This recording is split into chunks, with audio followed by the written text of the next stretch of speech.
In the sacred land of Karnataka, where the rivers murmured ancient hymns and the wind carried the fragrance of devotion, Basavana, the enlightened saint and reformer, walked barefoot along the temple path. His presence itself was enough to calm restless souls. Among his many disciples was Dharmesha, a young seeker troubled by an ever-racing mind. One evening, as the sun dipped into the horizon, painting the sky in hues of gold, Dharmesha approached his guru with a question that had tormented him for years.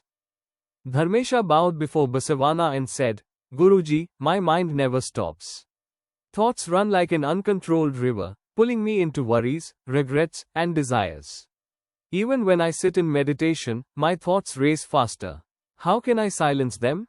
Basavana smiled gently and gestured for Dharmesha to walk with him. "Ah, my child, this is the struggle of every seeker. Come, let me show you something." They walked to a nearby field, where a farmer was struggling to tie down a wild horse that kept resisting, trying to break free. Basavana pointed at the scene and asked, "What do you see, Dharmesha?" Dharmesha replied, "A farmer trying to control his wild horse, Guruji." Basavana's eyes gleamed with wisdom. "Now tell me, the more he pulls the rope, the more the horse resists, isn't it?" Dharmesha nodded. "Yes, Guruji, the horse fights harder when the farmer tries to control it forcefully." Basavana smiled. "Your mind is like that horse. The more you try to forcefully silence your thoughts, the more they resist. The secret is not in pulling harder, but in allowing the horse to settle on its own." Dharmesha's eyes widened. "So, fighting thoughts only makes them stronger?"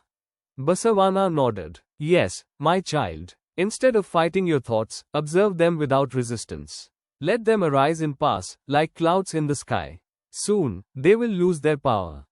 Still, Dharmesha had doubts. "But Guruji, my thoughts never stop. Even when I sit still, they rush like a river. How can I stop this flood?" Basavana led him to a flowing river nearby. The water was rushing over the rocks, creating ripples and waves. Basavana picked up a large stone and dropped it into the river. The water splashed violently, creating even more waves. "Look at this river, Dharmesha. What happens when I drop a stone into it?" Dharmesha replied, "It disturbs the water, creating more waves." Basavana nodded. "Now watch." They stood silently as the ripples slowly faded, and the water became calm again. "Did I stop the river?" Basavana asked. Dharmesha shook his head. "No, Guruji, but the disturbance passed on its own."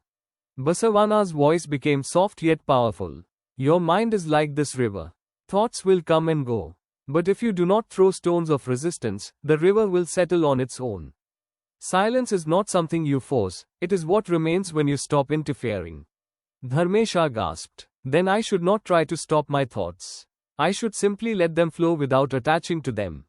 Basavana smiled. "Yes, my child. When you stop clinging to thoughts, they lose their energy and disappear, leaving behind stillness."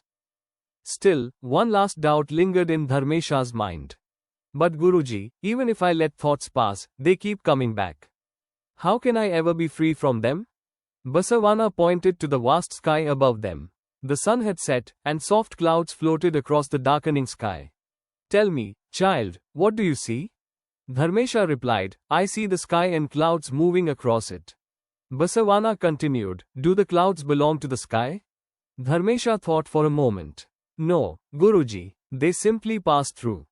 Basavana's eyes twinkled. "So, it is with your thoughts. Your mind is the vast sky, and thoughts are just passing clouds.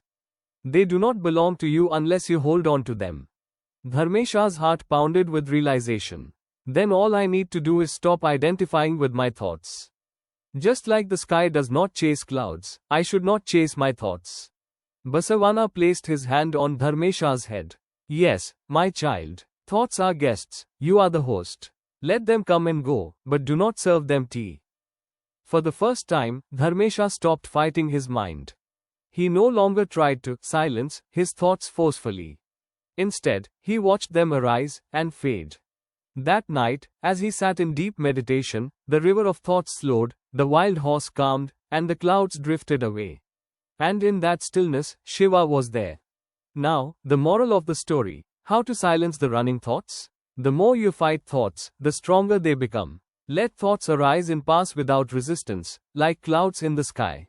Silence is not created, it is revealed when thoughts are left alone. The mind is not your enemy, it is a river that flows. Do not try to block it. Stillness comes not by force, but by letting go. Thoughts are guests. Let them come and go, but do not serve them tea. Om Namah Shivaya.